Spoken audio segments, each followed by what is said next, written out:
Okay, thank you very much. I'm really thrilled to be here with all of you today. Thanks for the invitation. I want you to come with me to the village of Berkeley in northern India. For a long time, this was one of the poorest places in the world. Now, when I had visited in 2008, things were improving. The village had recently been electrified, and when I arrived, I could see the evidence of the new poles, shiny new transformers, wires crisscrossing the dirt paths. And so when I met a young man, I was eager to ask him, "How do you like the new electricity?" He looked at me with a furrowed brow and said, "It's terrible." And I wondered, "It's terrible?" He said, "It's terrible. The power's not working today. In fact, it's almost never worked since the crews have left the village. And worst of all, the households that signed up for connections are now getting a monthly flat rate bill that they are expected to pay." Berkeley is like so many places in the developing world where ambitious work has been done to connect households and villages to the power grid. And yet, the real question is a much harder one to ask and answer. Is the power still working once the crews have left? Do people actually benefit from electrification once the government teams have disappeared? Is there benefit that flows from the provision of electricity? Energy requires both access but also reliability. And so our team is working to develop new tools and methods to be able to monitor the provision of electricity and its reliability in places like Berkeley, so that we can see things like what you see here, which is data showing that the brightness of Berkeley has not increased even years after the electrification was supposedly complete, and according to government checklists, the work here has been done. So the backbone of this effort is the Global Nightlights Project. This is an effort in which we are acquiring and reanalyzing all of the nightly satellite imagery collected by the DMSP and also the VIIRS satellites with DMSP going back to 1993. Now, when I say all, I do mean all. There has been a satellite that has been collecting raw orbital image swaths over every part of the globe since 1993. But almost all of that data resides on long-term magnetic tape storage. The snippets that most of you have seen are composites. They are averaged products that depict the average brightness over a calendar year, essentially throwing away all of the day-to-day variability in the raw image stream. Now, in the early 1990s, that was about as much as we could expect modern computational tools to do. But we're in an era now where we can do a whole lot more. And so I want to share with you some of the early insights that we've derived from this effort, which is a collaboration with the World Bank and the team at NOAA, which has been responsible for decades for archiving all of this data. We've begun our pilot work in India, where we acquired all of the images captured, the raw orbital images captured over India over this time period. This is some 30,000 image strips, and here's just a snippet of one that we're looking at closely. And so for each of these image strips, we can identify light output for every discrete point.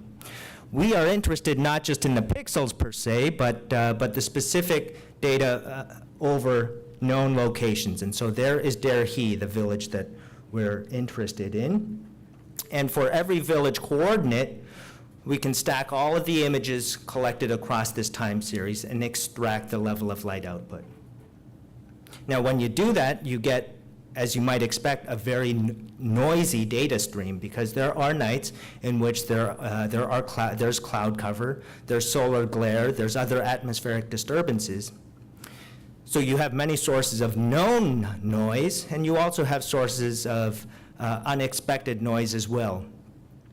One of those sources of noise is introduced by a gentleman sitting in New Mexico that Chris Elvidge at NOAA tells me has been a source of great frustration over the years because there's no onboard calibration on the DMSP sensor. It's just like a digital camera. It tries to automate, just like your digital camera. If you bring it into a dark room, it will adjust the aperture and shutter speed to maximize contrast. The DMSP sensor does this as well. But at the same time, and also, unfortunately, those sensor settings are not written into the data stream. But on top of that, the overall gain that's introduced to that sensor is managed by this gentleman in New Mexico, who every few months or so just decides that the data's getting a little bit dark. He boosts the gain and doesn't tell anyone until Chris Elvidge says, what's going on? So there's lots of sources of noise in the data stream, but again, the key is there are known sources, there are unknown sources, there are global sources, and there are local sources. So the objective is to then use statistical tools to be able to do better than what we've been able to do previously. We introduced several steps to try to move from what you see on the left, which is the raw brightness as recorded by the satellite, to the panel on your right, which is a smoothed, statistically recalibrated visible band source of data.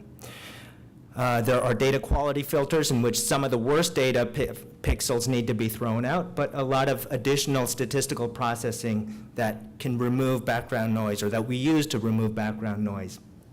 Ultimately, the result is data that reveals changes in trends in light output. Much of this data is now available on this nightlights.io website, which is now live and has data for all of India. The data output is trends of light output for some 600,000 villages across India. And when you think about that, we have 600,000 villages observed over some 8,000 to 9,000 nights. We're talking about billions of observations that allow us to maximize the efficiency of our statistical routines to isolate sources of noise that otherwise would be problematic if all you had were just village data for a single village or data for just a single cross-section. And so I'll encourage you to visit the nightlights.io website. Eventually, our hope is that this will be the platform on which we will be able to provide open access to all of the global imagery or the data extracted from the global imagery as well, hopefully beginning sometime next year. There's one more insight I want to talk about, and that's that not only do the data reveal changes in trends in light output, but there's also, as you can see in the data here, variability that's important that previously has not been exploited and analyzed. Higher variation in light output can be driven by multiple factors, but one important feature in a context like India is that in periods of load shedding, portions of the power grid are removed from receiving electricity, and so places that were otherwise bright on a single night will appear dark on another. You may have then two villages that are nearby, one with a stable light output signature and one with light that is only bright on some nights and dark on others. We suggest that that may be a signature that can indicate power outages, and by mapping these across space, you can see for the very first time automatically collected data that reveal variations in power supply stability across a country. And so this is a depiction of what the excess variability looks like over Uttar Pradesh in 2013. And to illustrate just that the types of variability that we see up here are significant, I just want to highlight your attention on a couple districts. This is a region that includes Etawah and Manipuri districts, and if you are a student of Indian politics, you might recognize that this is the bastion, the stronghold of Mulayam Singh Yadav's family, who is the leader of the Samajwadi Party. The Samajwadi Party came to power and took over the state government in 2012, and I want you to see how the red areas in his home districts just disappear.